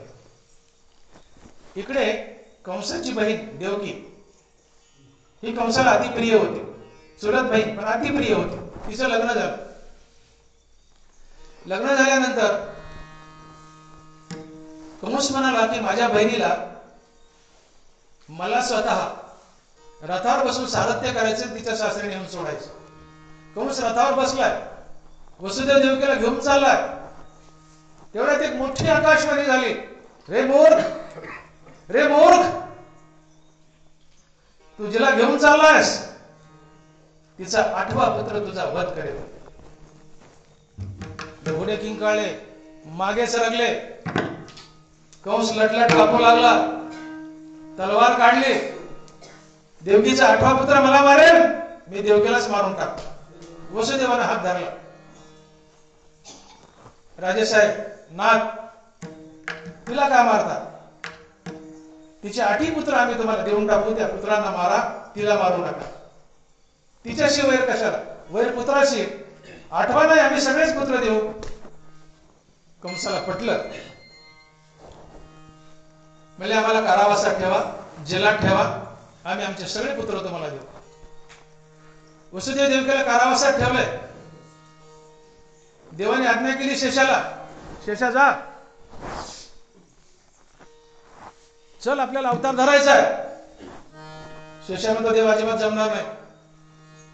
लक्ष्मण अवतारात, राम अवतारात तुम्ही थोरले,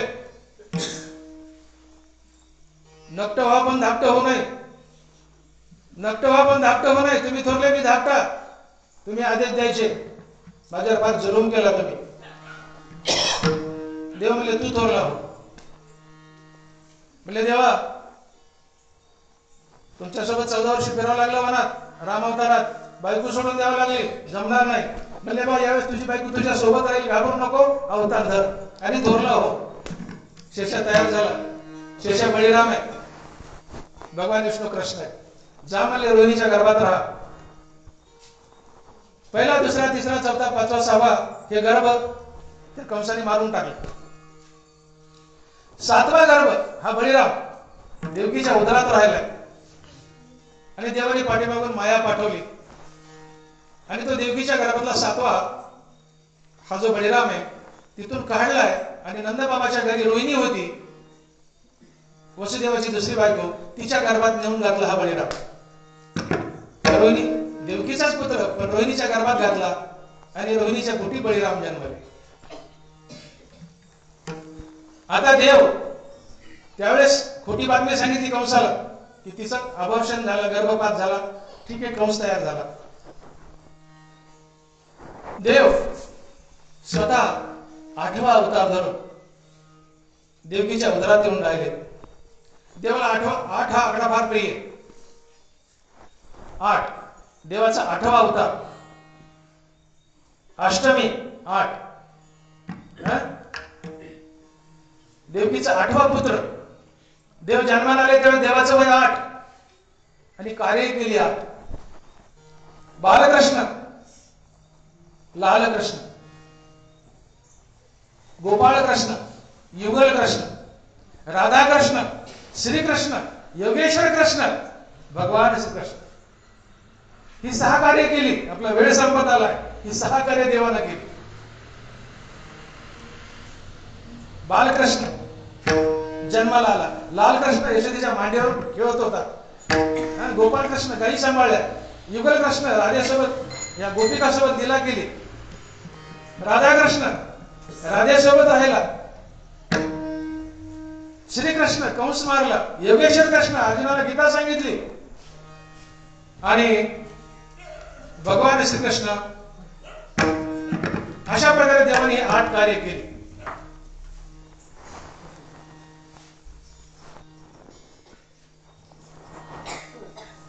भगवान श्रीकृष्ण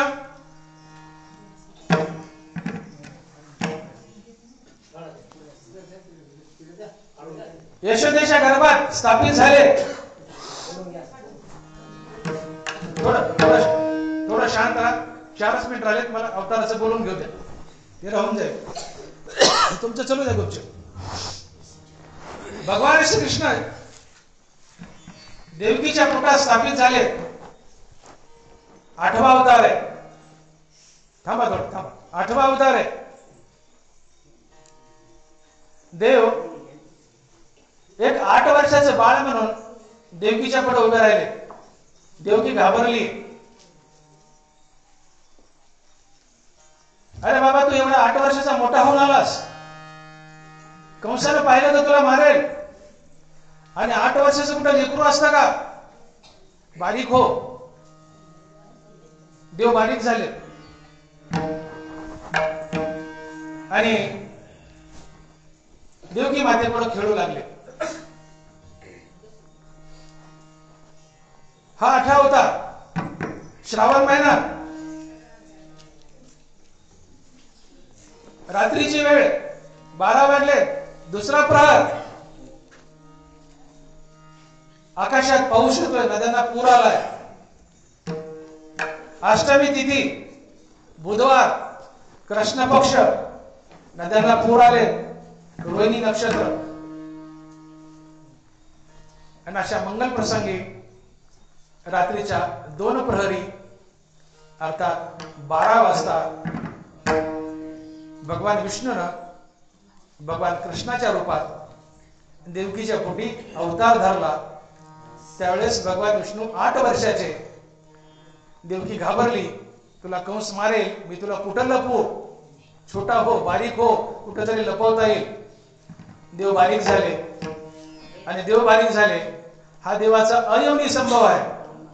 जसा रामावतारात अयोनी संभव प्रगटला राघव, तसं इथं अयोनी संभव नोहे काही श्रमी, नामयाचा स्वामी अवतरला. फुलं फेका, गुलाल फेका, 12 वाजले फेका.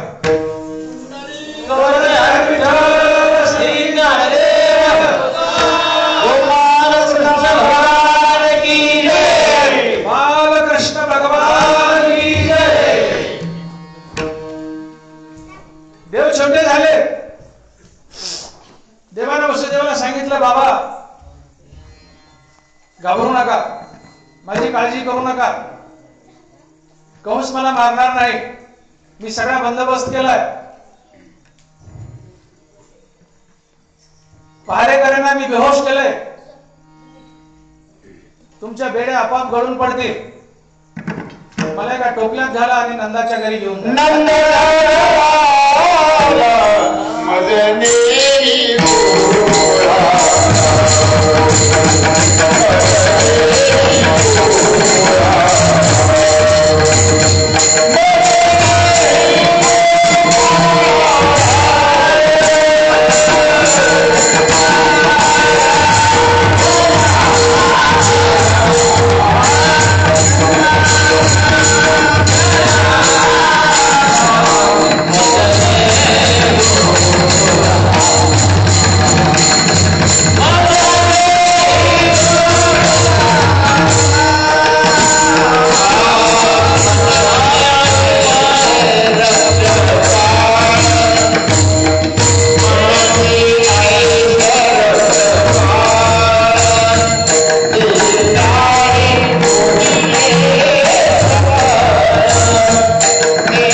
टोपल्यात घाला.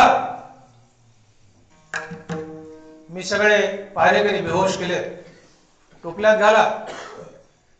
तुमच्या बेड्या आपोआप गळून पडतील. द्वारका माई रडते, देवकी माता रडते, वसुदेवी रडतायत. रडू नका बाबा, मला काही होणार नाही, मला कंस मारणार नाही, घाबरू नका. मी सगळे मोहित केले. मला नंदाच्या घरी घेऊन जा. आणि नंदाच्या घरी एक कन्या जन्माला आली, यशोदेच्या पोटी. ती माया आहे, तिला इथं घेऊन ये. नंद बाबाने टोपल्यात घातले बाळकृष्णाला आणि निघाले गोकुळा मथुरेहून. दरवाजे आपोआप उघडले. धुती धुती पाऊस येतोय. शिष्यानं मागे फणा धरलाय. नंदबाबाने भगवंत भिजू नये शिष्यानं फणा धरलाय. छत्री केली. यमुना आली. यमुना मुद्दाम वाढू लागली. कमळाचं पाणी छातीला गेलं, छातीचं गळ्याला गेलं, गळ्याचं नाकाला गेलं. यमुनेची इच्छा होती देवाने त्यांच्या बोटाने मला स्पर्श करावा, माझा उद्धार होईल. देव हाताला पेटले. देव यमुनेला स्पर्श करणार. यमुना वरच्यावर चढू लागली. कमळाची छातीला, छातीची गळ्याला, गळ्याची नाकाला. आता वसुदेवाच्या नाकात पाणी शिरणार. देव घाबरले. बाळकृष्णाने आपला एक अंगठा काढला पायाचा आणि यमुनेला स्पर्श केला. यमुना खरखर खरखर खाली गेली, कमळालाच गेली. यमुना पार केली वसुदेवानं. गोकुळात आले. सगळं गोकुळ झोपलेलं. रात्रीची वेळ. नंदाच्या घरी गेले. यशोदेच्या बाजूला कन्या खेळते, ती माया आहे. कृष्णाला यशोदेच्या बाजूला ठेवलंय आणि त्या योग मायेला, त्या कन्येला उचललंय, टोपल्यात घातलंय. आणि नंद बाबा वसुदेव मथुरेला परत आले. तेवढ्यात यशोदा जागी झाली. पातीत बाळ बाजूला खेळत आहे. बाजूच्या भोवताली असलेल्या बाया उठवल्या. यशोदेने उठा उठा उठा, सगळ्या उठल्या. नंद के घर आनंद भयो, उठा उठा उठा उठा. गवळणी आल्या. मागे पुढे सैरावेला धावू लागल्या. नंद बाबाला बोलायला गेल्या, चला चला चला, तुम्हाला पुत्र झाला, पुत्र झाला. गवळण सांगती गवळणीला, गवळण सांगे गवळणीला, पुत्र झाला रे देवा. सांगे गवळणीला, पुत्र झाला रे देवा.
गवळणीला पुत्र झाला यशोदेव.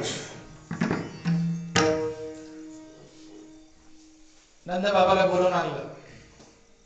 सगळ्या गावात आनंदी आनंद, गोकुळात आनंद. गोकुळीच्या सुखात अंत पार नाही लेख. यशोदा, नंद बाबा, सगळं गोकुळ आनंदाने नाचू. सुईनीची गलबल झाली, दासी जणी गेल झाली. बायका पाण्याच्या घागरी बरोबर. आता या काळात हेल शब्द राहिला नसेल, माहिती नसेल. हेल म्हणजे जुन्या काळी कुणाला जर पुत्र झाला खूप दिवसाला, तर बायका 5-5, 10-10 घागरी आणायच्या आणि त्यांच्या पायऱ्यावर होतायच्या. त्याला म्हणायचं हेल. कवडाने घागरीच्या घागरी बनवून आणायला लागल्या. पाण्याची हेल होतू लागल्या. नंदबाबाला मुलगा झाला, नंदबाबाला मुलगा झाला. गोकुळात आनंदी आनंद. आनंदाला पारावार राहिला नाही. असा हा देव की ज्याच्या उदरात कोटी कोटी ब्रह्मांड आहे, एवढा मोठा देव नंदाच्या घरी बाळ म्हणून आला. पुढे त्याने अनंत लीला केल्या, तो आपला विषय नाही. पण ब्रह्मांड कोटी, ब्रह्मांड नायक, ब्रह्मांड कोटी नायक, एवढा मोठा देव, एवढा मोठा देव की ज्याचं वर्णन करता येत नाही. त्याच्या वर्णनासाठी शब्द सापडत नाही. देवाच्या वर्णनासाठी शब्द तयारच झाला नाही. एवढा मोठा देव ज्याच्या पोटात अनंत ब्रह्मांड राहतात, एवढा मोठा देव इतका बारीक होतो आणि नंदाच्या घरी बाळ म्हणून जन्माला येतो. हे पहिलं नवल. एवढा मोठा देव सगळ्या जगाला जीव घालतो, पण हा यशोदेच्या हाताने जेवतो. हे दुसरं नवल. एवढा मोठा देव विश्वव्यापक, पण इतका बारीक होतो की गवळण त्याला कडेवर घेतात. एवढा मोठा देव तो असा नटधारी आहे की त्याला 16,108 बायका असून, बायका भोगून, मुलाबाळा पैदा करून तो ब्रह्मचारी. हे चौथं नवल आहे. हा देव पृथ्वीवर का आला? कृष्ण पृथ्वीवर का आला? प्रमुख 3 कारण. पहिलं धर्माचं रक्षण, अर्थात धर्माची स्थापना. दुसरं संत भेटी, आणि तिसरं कारण मनु आणि शत्रुपा यांना दिलेलं वचन. देवाला जगतात काही प्रिय नाही, एकच प्रिय, फक्त धर्म. आणि नंबर 2 ला संत. आणि म्हणून दोवरी दोन्ही भुजा आलो घेऊनी, अलिंगावया लागोनी तयाच्या. मला 2 हात आहेत, पण 2 हातात कमी पडतात. मला संतांना आलिंगन द्यायचंय, पण 2 हात कमी पडतात. मी 4-4 हात धरतो. दोवरी दोन्ही भुजा आलो घेऊनी, अलिंगावया लागोनी तयाच्या. मी 4-4 हात धरतो, चतुर्भुज होतो, आणि संतांना आलिंगन देण्यासाठी प्रतिभर येतो. तया संघाच्या सुरवाडे मज विदेहात हे धरणे पडे, किंबहुना आवडे निरूप. मला देह नाही, मला रंग नाही, रूप नाही, मला शरीर नाही, मला आकार नाही, तरी मी देह धरतो. का देह धरतो? संतांना भेटण्यासाठी. मला डोळे नाहीत, पण मी डोळे धरतो का? संतांना पाहण्यासाठी. मज अचक्षुषी डोळे, हातीचे लीला कमळे पुजू तयार. मला डोळे नाहीत, मी डोळे धरतो. शरीर नाही, शरीर धरतो. हात नाहीत, हात धरतो, आणि हाताने मी संतांची पूजा करतो. इतके संत मला प्रिय. आणि म्हणून देवाच्या अवताराचं पहिलं कारण धर्म, आणि दुसरं कारण संत भेट. आणि म्हणून जेव्हा जेव्हा पृथ्वीवर धर्माचा ऱ्हास होतो, नीती, माणुसकी, इमानदारी, सत्य, अहिंसा, प्रेम, जिव्हाळा हे सगळं निघून जातं. म्हणजे सृष्टीमध्ये धर्म आला.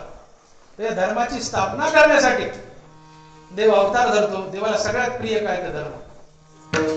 आणि मग देव येते, नीती, रीती, माणुसकी, इमानदारी, सत्य, अहिंसा, प्रेम, जिव्हाळा, परोपकार, सहानुभूती, या सगळ्या गोष्टीची स्थापना करतो. या सगळ्या गोष्टी म्हणजे धर्म. या सगळ्या गोष्टी मानवी जीवनात आल्या की धर्म आला, तिथं सुख शांती आली, आणि देवाला समाज सुखी पाहायचा आहे. का? तो पालनहार आहे. ब्रह्मा प्रातः काळी, विष्णू तर माध्याने वेळी, सदाशिव सायंकाळी बाळाया. तुम्हाला आम्हाला सुखी पाहायचंय. समाजात अधर्म आला तर समाज दुःखी होतो. समाजात धर्म अर्थात नीतिमूल्य आले तर समाज सुखी होतो. आणि समाजात नीतिमूल्य नांदावे, धर्म नांदावे, यासाठी देव स्पेशल अवतार धरतो, आणि आजच्या दिवशी आलाय, आणि भविष्यात येत राहील. हे दुसरं कारण. आणि तिसरं कारण मनु आणि शत्रुपा.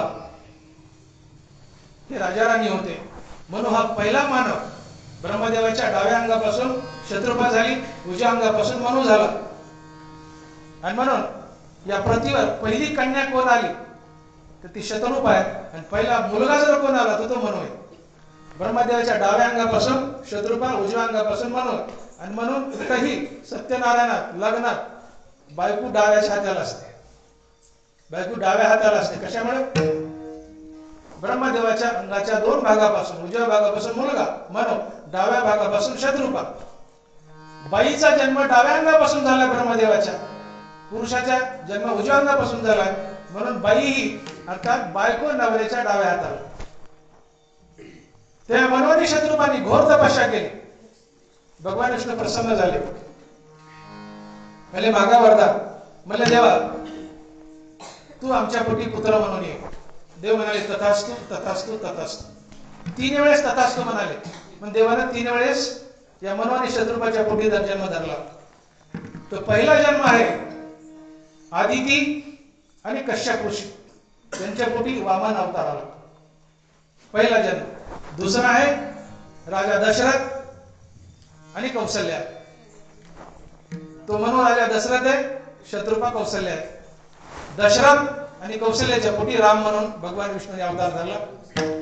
आणि तिसरा आहे वसुदेव आणि देवकी यांच्या पोटी कृष्ण म्हणून जन्म धरला, जो आजचा पवित्र दिवस जन्माष्टमी अर्थात कृष्ण अवतार दिवस की जो आपण आज साजरा केला. आणि म्हणून युगे युगे देवाने शपथ खाल्ली की धर्मजात आगवे युगायुगी मी रक्षावे, ओगू हा स्वभाव आहे अध्यास. जेव्हापासून जग सुरू झालंय तेव्हापासून प्रत्येक युगात हा भगवान विष्णू अवतार धरून येतो, कधी रामाच्या रूपात कधी कृष्णाच्या रूपात. आज कृष्णाच्या रूपात आला आणि पुढेही हे देवानं वचन दिले का तर तो आमचा पालनहार आहे, तो सृष्टीला जगवतो. सृष्टी सुखी राहिली तर धर्म नांदावा म्हणून तो पुन्हा पुन्हा येतो, पुन्हा पुन्हा येत राहील. आणि तुकोबर आहे म्हणतात की एवढा मोठा देव की ज्याच्या पोटात आनंद ब्रह्मांड आहे, तो किती मोठा आहे सांगता येत नाही, पण एवढा लहान होतो की नंदाच्या घरी बाळ म्हणून जन्माला येतो. तो एवढा मोठा देव सगळ्या जगाला खाऊ घालतो, पण यशोदेच्या हाताने खातो.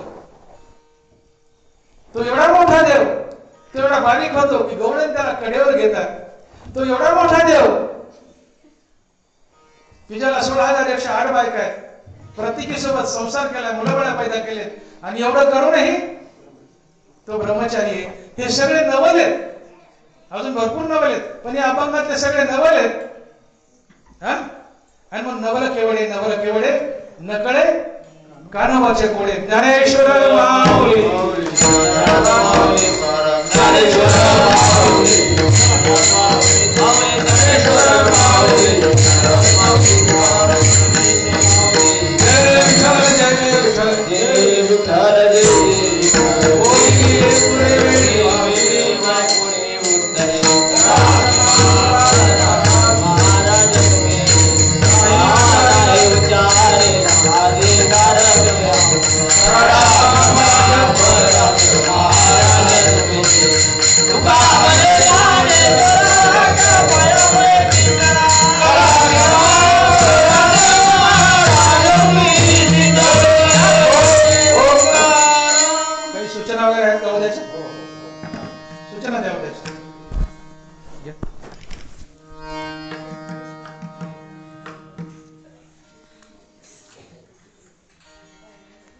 आज सोमवार दिनांक 26/8/2024 गोकुळ अष्टमी निमित्त श्री हरिभक्त परायण डॉक्टर भागवतजी महाराज मोठे नेत्ररोग तज्ञ वीर यांचं सुश्राव्य असं कीर्तन, अप्रतिम असं कीर्तन, अंगावरती शहरे उभ्या राहण्यासारखं कीर्तन चिंतन आपल्या समोर या ठिकाणी त्यांनी व्यक्त केलेलं आहे, मांडलेलं आहे. डॉक्टर साहेब एक आवर्जून मला एक आपल्या ज्ञानेश्वरीच्या उभ्या आहेत त्या एवढ्या क्लॅरिटीनं आपण म्हणत होतात. माझे गुरुवर्य मी डॉक्टर बाबासाहेब आंबेडकर युनिव्हर्सिटीमध्ये शिक्षण घेत असताना मराठी विषयाचे डीन म्हणून मुस्लिम समाजात जन्मालेला एक अभ्यासू वक्ता, कारा अभ्यासक, त्याचं नाव आवर्जून मला सांगू वाटतं युम पठाण सर. आणि त्या पठाण सरांची खास आज आठवण आपल्या माध्यमातून मला झाली, हे मला व्यक्त करायला या ठिकाणी आवडेल. या ठिकाणी आज सकाळचे अन्नदाते आहेत भगवान चाळक, त्याचप्रमाणे संध्याकाळचे अन्नदाते आहेत गंगाधर केरवा केदार तथा महादेव भगवान केदार.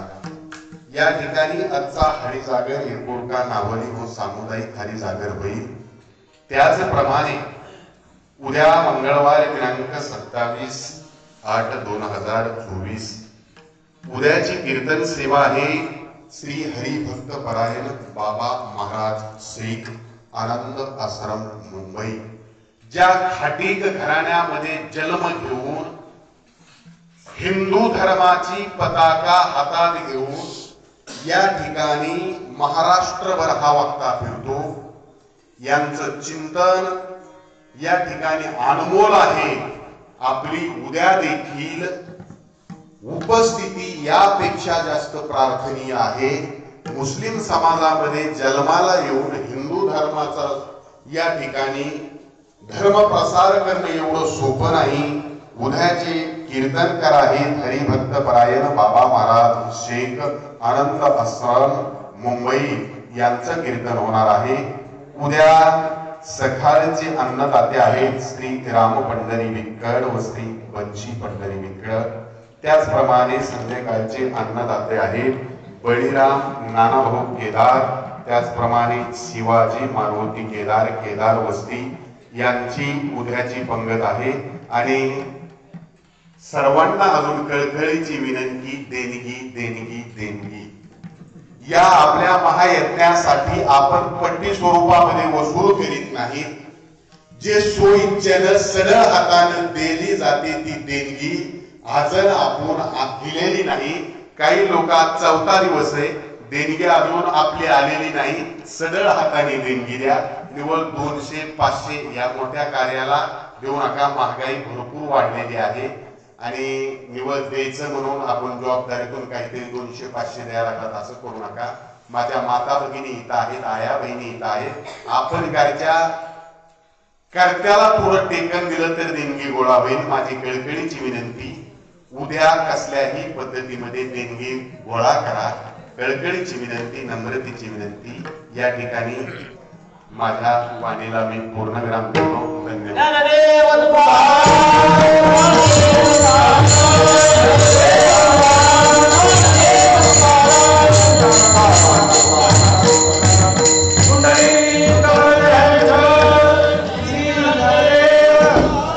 गोपाल कृष्ण भगवान की जय. मौली ज्ञानेश्वर महाराज की जय. भगवान बाबा की जय. वामन भाऊ महाराज की जय. विठ्ठल विठ्ठल विठ्ठल. कृष्ण जन्माचा